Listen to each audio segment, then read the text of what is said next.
मित्रांनो आम्ही आलोय कॅनलमध्ये मसुऱ्याला.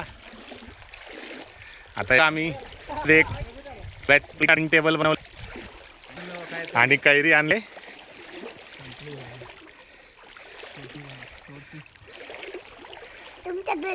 तिखट मिठासोबत कसा पोहतोय जय ते हा लात मारला आंबा संपला यार. हे बघा साई बघा कसा उड्या मारतोय पोहतोय. पुढे जायचं नंबर मी पोहतोच ना.